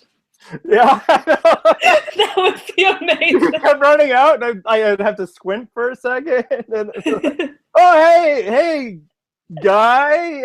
Sure. You guys have to interact. And then we could do a challenge together, and it'd be worse than Colby and his brother. Oh my god, I'm so sad that you can never go on the show now because that would be so amazing. Like it would have to be the first time you guys had met too. Like it couldn't be Oh like no, you I couldn't don't have see how it would have me like happened where we've otherwise. met. Like it has to And be. I want that try on, podcast partner and, womp womp or whatever. And we would, suck and they would make fun of us and they should. Uh, Actually, this is as good a reason as That'd be any to great. say the reason John is not with us tonight is Yes. we need to give him a big congratulations. Yes, John and his wife. I don't know if No her names, name no has been names. said, so I won't. So John and his wife just had their third baby, which is to be named, baby to be named later. Baby Tyler. Yeah. Baby Tyler is doing well. Mom is doing well. She's a big champ. John was able to stand by and be useless and Snapchat his food and slack with us while she's going through the tedium and pain of childbirth. So big congratulations to their family. The idea of a third child for me personally is like, but you know what? I saw some stuff about babies recently in a movie, and I remembered. So I don't know if this is for everyone, but you're kind of cutting out for me, so I didn't hear any of that. Babies can actually be nice, and warmest I congratulations like babies. to them. And while we're I don't doing know if you shout-outs, guys have noticed that. never. And then also one more quick shout out, happy birthday to Barbara Anderson. Yes, happy birthday, BJ. So a couple birthdays. All right, the final mailbag question is not about Survivor. People have been asking about this for a couple weeks since we did our top 5 90s albums. We're going to the next decade and figured nothing better than actually bringing on a real millennial. Although, you were a child throughout some of this, so I don't know how interesting it is. So that's what's going to be the rest of the podcast. So if that's the sort of thing that doesn't interest you, thank you for listening. You can find the show on www.purplerockpodcast.com. You can follow the show on Twitter, Purple Rock Pod. I'm Purple Rock Andy. I'm Purple Rock Emma. And you can send congratulations to Purple Rock John. So albums, we're talking about music again. I get to pretend like people care about my opinions about music. And I'll say that I get to know that people will never care about my opinions on music ever again after this, except for you, Sharkules. This is for you. This is like the lamest yet easiest midlife crisis ever, where I've gotten to like, I get to, people care about music, even though I barely get to listen to it anymore. I will say, this is actually probably my favorite decade for music. And part of it is because it was a big decade of discovery for me. As I discussed in the past podcast, 90s was all about, urban music, hip hop, R&B. And like, again, this wasn't just like casually listen to it. I was way into it. And then I kind of fell off because it wasn't as good anymore. No, well, actually, a bit that, but more that it had changed. And then I was able to get into a new form of music in the same way, but with so much ease. Back then I had to like spend like $20 because I heard a song and wait to see if the Canadian retailer would cover it. And now I could download any music I ever wanted that had ever been recorded in like minutes and, store it all in my freaking pocket. So I love the decade for that. This is also the decade when my wife and I were able to go to, shows a lot. It was most of the decade before I had children that turned around and made music a lot less exciting for me. No more long car trips where music sounds so amazing in the dark, bouncing off the ceiling. Now it's like, gotta keep it quiet because the baby's sleeping. Another Nick Drake album, perhaps. How about you? Is this your favorite decade because you were a child? Yeah, so this is a strange decade for me. I think I need to kind of introduce it in that way. In that it is the latter half of the decade is definitely a time where I got more into music.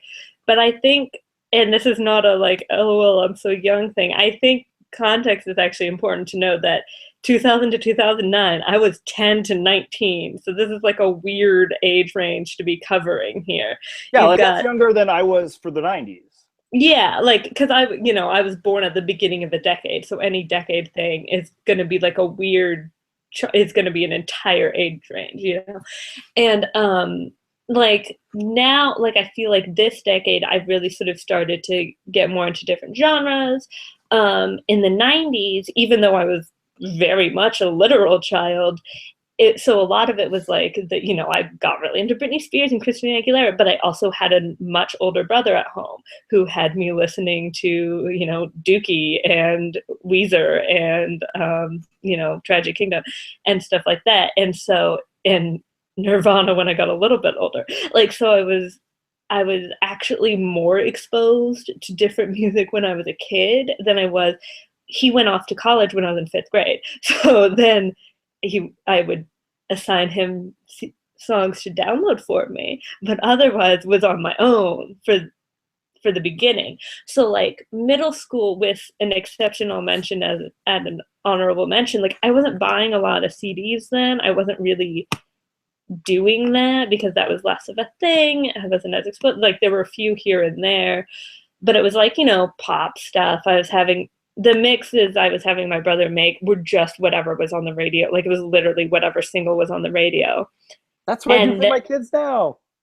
Yeah, you know, and then even the beginning of high school, I didn't quite hit it. And then this will be my number 3 album, so I won't spoil it. But then, you know, made a discovery and fell into a whole genre of music, but only that genre. Like all my fixes, like here's where I say I was kind of an emo kid, you know, like not full on outfit wise, but you know, I still have the bangs, I had the bangs, I had the eyeliner, I had the hoodies, I just in the skinny jeans. I just wasn't like, if you Google it, I wasn't like that.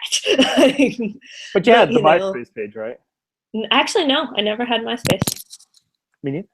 But you know, I'm old. Actually, it's kind of funny because one of the things we bonded over is a shared affection for the emo of the era. No, but a couple of things. Yeah, you were a little young for it at the beginning.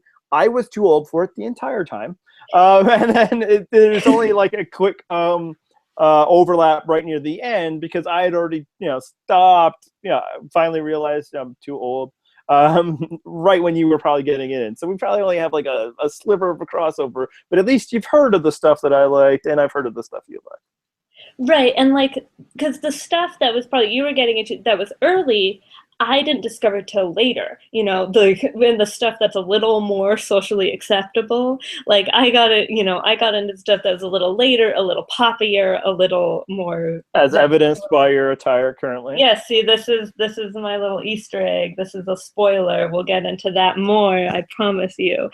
You know, that was my thing. And then in college, meeting other people, then I kind of went back to the early 2000s stuff, which we will also discuss. You know, so it's a weird decade. A lot of you aren't going to know or care what I'm going to talk about. So it's actually weird for me when I go back and listen to some emo from that time because I'm nostalgic for an era that was already me being nostalgic for an earlier era. You know? Because that's what I was like when I was listening to it. I'm in my 20s, and it's like, oh man, this makes me feel like when I was in my early 20s or in high school. And now, I'm still 30s, still 30s, and I'm like, I remember what it was like to be in my late 20s, thinking about being. Remembering what it was like. One other thing why this decade is so big for me musically is I actually worked in a music store for like 3 years or something. Now, I want to, I could just like make people think it was cool. Like I was like a championship vinyl type store. Nah, it was a chain record. Like we sold more Avril Lavigne than we sold of anything cool. And Avril Lavigne. Come on, did you make your list? Honorable mention. Hey, I had to listen to that CD a lot, and I didn't hate it. I'll just say, that hit 2002. I was 12. All about it. Perfect. That is what I think had me start, even though that was obviously not like. I guess I'll just start there because we're on topic. Yeah, I put for an honorable mention because it felt disingenuous to not talk about it at all. Is Avril Lavigne's "Let Go," which is not something I listen to regularly anymore, except for the occasional car ride, when you just kind of want to feel nostalgic over your childhood music. But yeah, I went from someone who was very Britney Spears, never was into the boy bands, but like was very into like your Britney Spears and that sort of thing, to being really into Avril Lavigne. And I did not like change the way I dressed or anything like that. But it did sort of start that slow skid into alternative, even though it took several. And even though it took several years. She was your gateway drug. Yes. Into, the harder edges. And Okay, like, yeah, the you know, I disco. started wearing like a couple years after that, I started getting Chuck Taylors, like that sort of, you know, whereas I didn't like in sixth grade, I wouldn't wear Chucks because that was like being punk. And, you know, then they were in again. It was a whole thing. But yeah, and you know what? When I do listen to it now, it's not when I'm like as embarrassed of even some of the like random scene emo crap from early college where it was just we were going to a lot of shows and they were the opening band, so we'd check it out. And now I listen to it and I'm like, this was terrible. Like that is a good album. That is a good pop album. No, Gotcha. you had professional producers create crafting stuff. Whereas, Yeah. some of the people you were listening to probably didn't know how to play music. All right, Yeah. I'm going to start a list. Actually, as people probably noticed, I decided to pay homage to my motherland here. No top five, and that no also sounded probably very Canadian. No top five list of this decade would be complete without Canadian indie rock, because it was, a decade where we really stepped up. And my first is Arcade Fire Funeral, which is probably actually my number one record because I'm old and because the crisp sounds of vinyl is so much warmer. It's probably my number one album of the decade. It expanded my mind of what could be accomplished musically. It is very grandiose, very baroque, but still, the lyrics are great. It still can rock. I mean, they had almost unbelievably a song off of here has transitioned to almost become like a jock jam. And that's just how powerful it is that it can even break through to people chanting in a stadium. It is amazing music, and I'm sure everyone's going to agree with me. What do you got? All right. Are we starting with 1 or 5? That doesn't matter. Just whichever one you want to talk about first. I'm going to dance around. I'm not going 1 through 5, but I figured I'd start at number 1 anyway.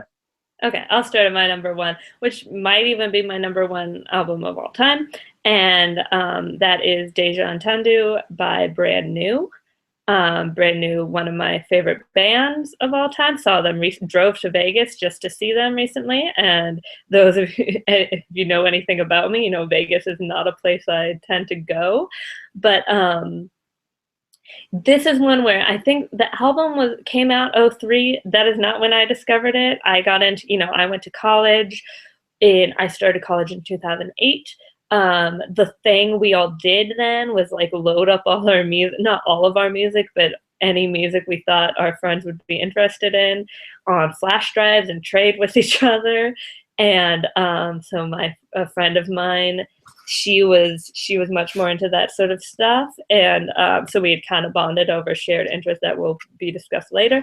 But and then you listen to your iPod on shuffle and you skip the songs you don't know. I never really did anything with all this new music I'd got. Then I went home for the summer and was like unpacking, cleaning my room. I was like, okay, you know what? I'm gonna put my iPod on shuffle, and I'm not going to skip anything unless like it's a song I know and hate. Like if it's a new song, I'm not going to skip it. And The Quiet, of course, it was the single. I'm doing it randomly, and it's still the single that I heard first. But The Quiet Thing That No One Knows came on, and I can remember being in my closet at my like childhood bedroom and being like, what is this? It hit me like really quick. It was the right time for me, I think, for that kind of music. I stopped doing the shuffle thing, was like, what is this song? Went, listened to that album, listened to every other album of theirs that came out. I can't not briefly mention The Devil God Is Raging Inside Me, which is their third album, which is probably the better album, and it's a great album, but Deja is mine. Deja is my favorite. Andy is also a Brand New fan. Among Brand New fans, it's like, are you a Deja person or are you a Devil and God person? Deja! Sometimes there are people who are your favorite Weapon people, but those people are wrong. They're just not Brand New people. They're just pop punk people, and that's fine. It's just different. Nobody's a Daisy person. But I think it's like I'm a big lyrics fan.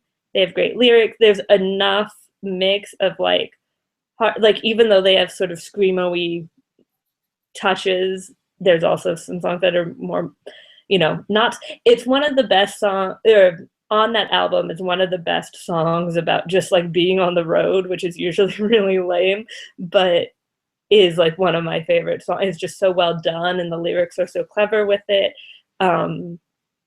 And yeah, I just really love that album. Yeah, I love the album too. I was listening to it in 2003 at the music store that I worked at. We would play it every day, even though it wasn't necessarily a big seller. It did okay, but it didn't matter. We played it several times a day, and it ended up being one of the first ones I actually bought. This is when I was struggling with the idea that I wasn't still the hip hop guy that I like was a core part of my identity for a long time. But this album commits, no, this is what you're into. You're into, the guitars, the musicianship. But as you say, the lyrics, Jesse Lacey is an amazing lyricist. Obviously, with all the trappings of the genre of being, very self-involved and introspective, but clever. And I love clever. And the single was actually in an NHL hockey game at the time, and I played it a lot that way. So that album was huge for me at the time. It was one of the albums that helped transition me to becoming the big, like indie rock and roll fan that I am now. But I didn't have my top 5. In fact, as you've noticed, I didn't even put it in my top 30 when I did a list back in 2009. That was probably an oversight. So this is the one album I will give you the thumbs up on. The rest, I'm sure your list is embarrassing for all involved here. I think you might like my second one, but we'll see. So my second one, if Arcade Fire was all about big, Baroque music, doing as much instrumentation as you can, and that's what impressed me. I also like this album for going the exact opposite way, and that is Bon Iver, For Emma, Forever Go, Not a Shadow. This is music completely stripped down. It is, a guy locked away in his Wisconsin log cabin, going through, working through his heartbreak, and again, mono or something like that, and just like recording, layers upon instruments, but still not that many acoustic guitars, some piano, his own vocals layering, and just kind of working through his feelings. And his thoughts, and it just shows that you can strip music down to an incredibly elemental level, and it still can be incredibly powerful. What's your number 2? Okay, my number 2. This is also a situation where it's sort of backwards in discovering it, because I forget how I first heard them, but some of you may have heard of the band Fun. Because of when they broke out in the mainstream. This is the closest I get to being a hipster, in that I liked them before. Yeah, their first album is far superior. Like, they're not doing any of, now I'm not naming this album because it came out in 2010, but their album Aim and Ignite, which is before Some Nights and the one with We Are Young and all of that, it's not full of auto-tune, because Nate Ruess doesn't need auto-tune. I don't know why they decided to do that. That's an album I really loved. I've seen that band 4 times, but I haven't seen them since 2010. Like, that's where I get closest to sounding very hipster. But in discovering that band, I was not part of this knowledge beforehand, but discovered the singer's old band, The Format. I love The Format. See, I told you you'd like my next one. Ha! You didn't believe me. Well, actually, let's see what album it is first. Yeah, and so they only had 2 albums, and but for me, they're both good, but for me, it doesn't compare to the second album, which is Dog Problems. Big fan of that album. I'm a big fan of the song that it's named for. I think it's an excellently structured song. In general, it's poppy, but it's introspective. It's just, I don't know. I just like it. Good music. All right. Well, there you go. See, you have faith here. I actually prefer their first album. Are you that's just not, it's not complex enough for me. No, I actually I'm sympathetic to the argument that they improved as a band with their second one. It's just, I discovered them with their first. Right, and that didn't happen to me. I discovered them after the fact, so that makes sense. I understand, you'll soon see. I understand loving a band for their debut. So. Yeah. Actually, so yeah, you say you've seen them many times. Most of the bands, yeah, in my album, I've also seen a lot. This is the one that I've never gotten to see live, and that would be The National, because apparently they don't like Canada. I don't know. Boxer. I can feel Guis already tweeting at me for making fun of the fact that it's, dad rock. I'd say this album actually is before they became fathers. So, But B, I mean, fair. I am who I am. You're a dad. But what I like about The National is it seems like it's music for grown-ups. It's music for, and moreover, it's music for men. And I don't mean that like in a terrible Reddit, like red pill type way. But it's like, it's masculine in a good way. It's, and a lot of that goes down to Matt Berenger's voice, which sounds like, it's been drowned in whiskey. And it's just a deep baritone. It's mature themes. The music itself is, mature, so lots, solid musicianship with, they mix in horn sections. This is, this one is features Fake Empire, which Obama used as, his campaign song. This song, especially as I was getting older throughout the decade, and I can't, be listening to necessarily the format and all that. This made me, think of, maybe adulthood isn't so bad either, and there's some complexities and interesting stuff there. They are one of my favorite bands, and while it's tough to choose between this and Alligator, this is the one that makes my top 5. All right, this is where it starts to go downhill for me. And you all will just laugh and make fun of me. But as alluded to by the sweatshirt, in high school, I had heard a few, I had heard like Fall Out Boy's hits on the radios and liked them, but wasn't at the point where I was doing anything about hearing songs I liked. And then driven in a carpool in high school before I had my driver's license, I heard, and my friend's dad had satellite radio, and they played, so the first song I heard by Panic at the Disco was not I Write Sins Not Tragedies. It was another song on their album, which I won't bother naming the title of because all their song titles from this album are very long. Yeah, we don't have time. We've already getting around the 2-hour mark here. Yeah, but I honestly, like, I will admit, I thought it was Fall Out Boy. I thought it was another Fall Out Boy song. When I had to listen to these albums in the stores, like, this is Fall Out Boy. What are you guys doing to me? Yeah. I told you I never wanted to Fall Out Boy.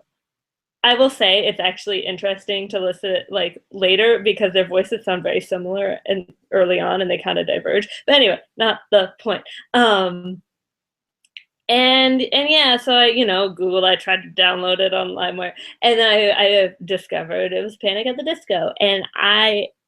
And this is going to sound so dumb, but it changed like everything. It changed my life. Like I bought that CD. I started paying attention to who else was on their like record, like, who else was on Filled by Ramen. And I started, all those other kind of bands. I started buying other CDs. I started buying CDs in general.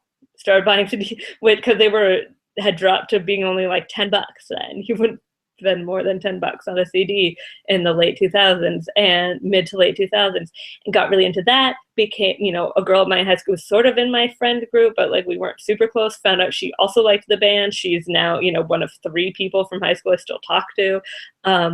2 of my college roommates I legitimately became friends with because of Panic at the Disco. Like, that is one of them. She saw me wearing a Panic at the Disco hoodie and was like, oh, I went to that show too. And we talked about that. And then we lived together for a semester.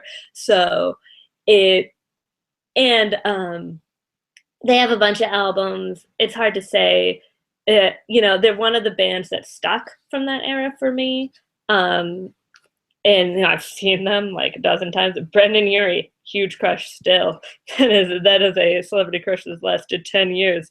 But yeah, A Fever You Can't Sweat Out, their first album. That's the one I've heard. Yeah, that makes sense. That's the one most people have heard.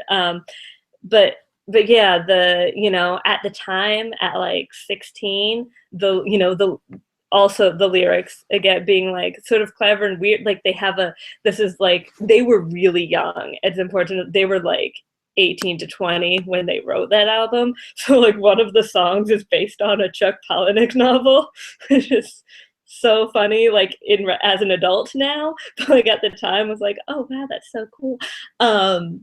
But yeah, it's actually, I don't listen to that one that much anymore, but like it's too much a part of who I was and still am to ignore that. So yeah, and like I definitely went through a phase where I didn't like to tell people what I listened to and stuff because I would get made fun of it all the time. And, I would have never called myself emo when I was a teenager. Like that would not have happened. Couldn't do that. No. Can't do that. And I was always very like careful to toe the line. Hipsters I was are always other very people. Exactly.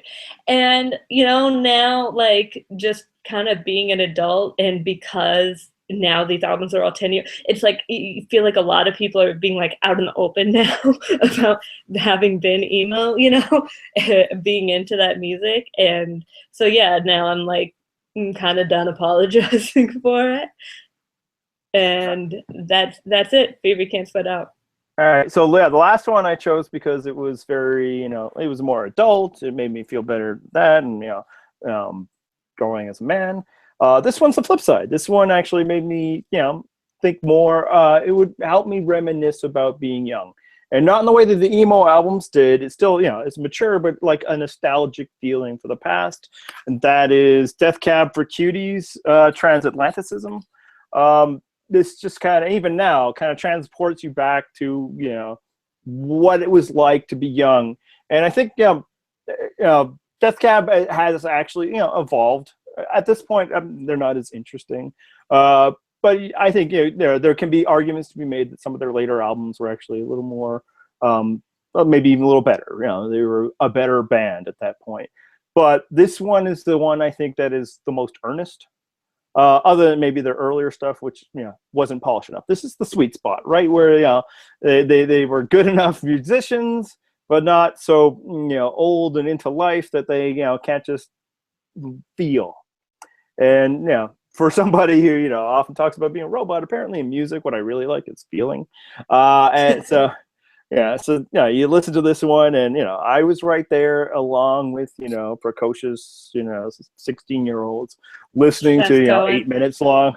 Of course, it was Seth Cohen, but listening to like 8 minutes of the title track and just being transported by him saying the same lyric over and over again, which I gotta say in a live setting is magical.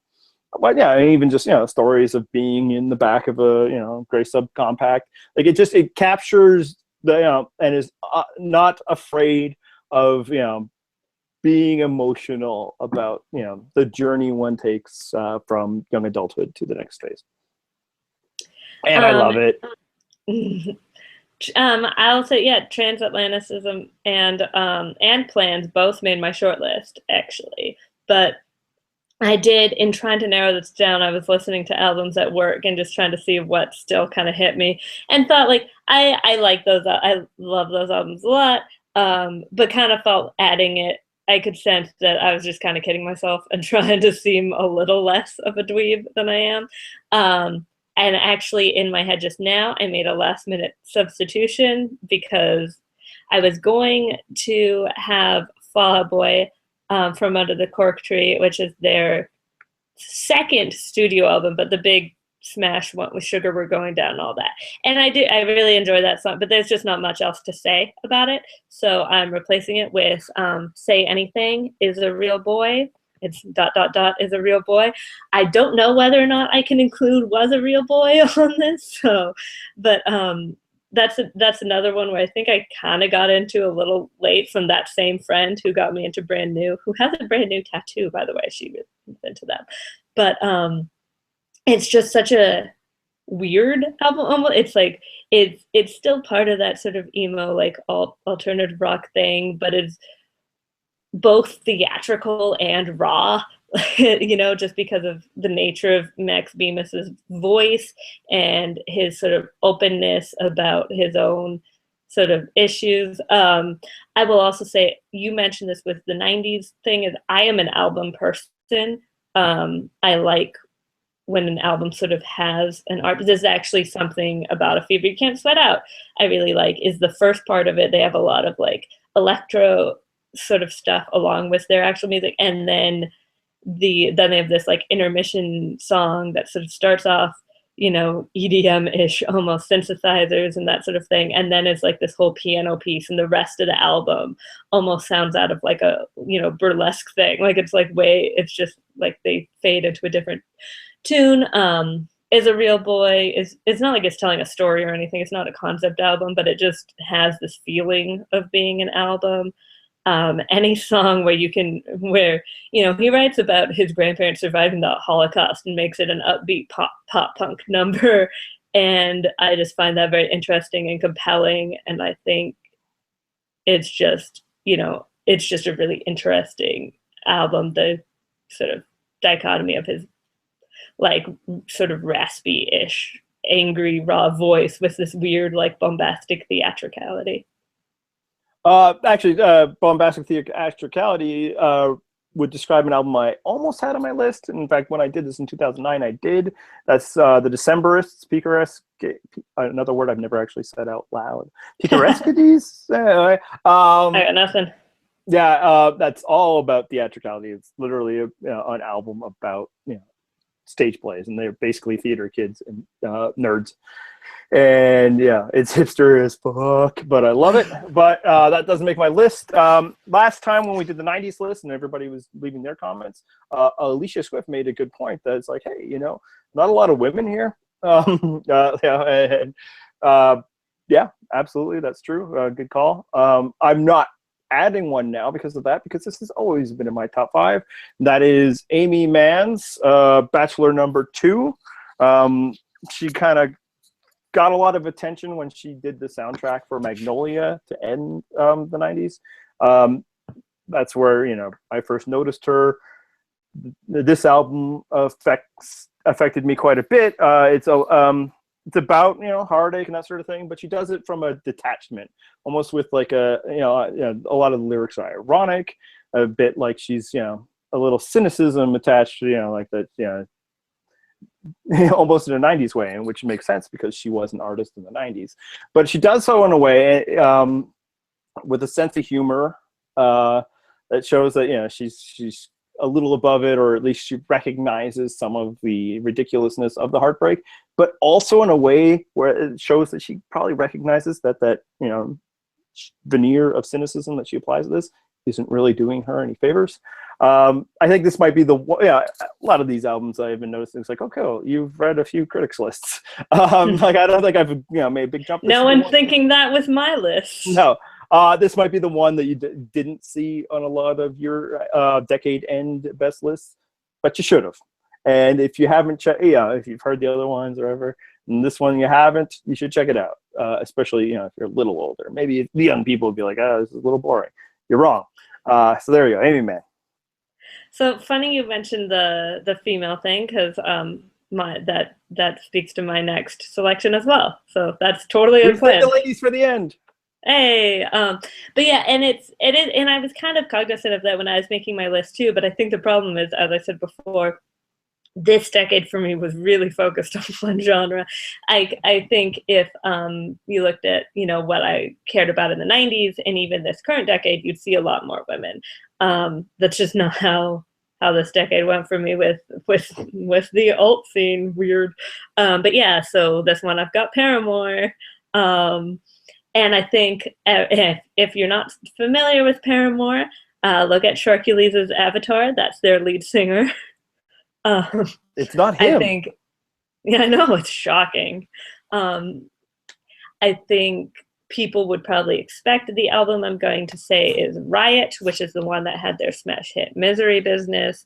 That is not my selection, although it's a good album. Paramore is another one of the 3 bands from that era that, you know, I got into at the time, like when they came out, that I'm still a fan of. And they are interesting in that I legitimately think they've gotten better with every album, which I don't think is very common, at least with stuff I've listened to. Like, even if it's not like getting progressively worse, it's rare to be like, oh, this is actually an improvement off your big your big smash hit. So for me, they had 2 albums that came, or actually they had 3 albums that came out. So it's the, latest one from that decade. So that's Brand New Eyes. Something about the album that I really like is that, so the band almost broke up before that album came out, and you can tell, like you It's can like the hear. Fleetwood Mac rumors of emo albums. Kind of, you can, because especially like Josh Farrow and Haley Williams used to date, and like after this album, the Farrow brothers left, like half the band quit. They've since had another member leave, but yeah, So like rumors without all the cocaine, maybe. Yeah, less cocaine. They were the Farrow brothers are very Christian, so, and did not like that Haley was starting to steer away from that a little. That was, I think, a lot of the tension. It's not subtle, the songs that talk about it, but it's just so interesting to see, like, to know that you're writing stuff like this and then playing it with the people you're writing it about. And so and then touring it later. Yeah, and like, so like the first half, not fully half, but like there's a bunch of songs at the beginning of this that are very angry. I mean, there's, one's literally called Playing God. Like it is not quite subtle with what the message is, but that's almost refreshing. They're not like hiding it behind like metaphor or whatever. It's pretty clear to get it. And then towards the end, there's songs of the later half of the album that's like, oh, I can't believe we almost gave this up, like, are clearly like after they made up, and then knowing that didn't work out in the end it's very compelling. Plus they're just well crafted, alternative pop rock songs, and a lot of bands, like whether male or female, like I loved No Doubt as a kid. I would not call Gwen Stefani a singer. I would call her a front woman. Like, even though she had a solo career, like it was weird to me that she was a judge on The Voice, because I don't think of her as being like a particularly talented singer. Haley Williams can sing. If you question that, go check out All I Wanted, which is the last song on Brand New Eyes. And there was like one particular run she goes on that is just like, whoa, like, she's tiny, but she can sing. And just because it's like an alternative, emo band doesn't mean there's not like actual vocal talent there. They don't all just whine. All right, so there we go. Everybody, I'm sure you've been typing, because we've been talking for a long time, your own list. So absolutely share them. That's why we're doing these weird lists and we've gone way, way too long. John, if he even listens to this podcast, has pulled out what little hair he has, because he hates when we go long. This is what happens, of course, when John's not here. It's going to shock you that I tend to go long without somebody reining me in, and you are definitely not that person to do so. No, I also talk a lot. It's not, I don't know if it's as bad as Matt and you together, but it might be. So yeah, we apologize for the length, but hopefully it was fun for everyone. Let us know your lists in the comments. And since we've been talking about music from this decade, how about we play some? Sounds good. On the podcast, I'm not going to do it on YouTube because then this whole thing would have been taken down. All right, I was just playing along, man, and then you. Thanks for watching.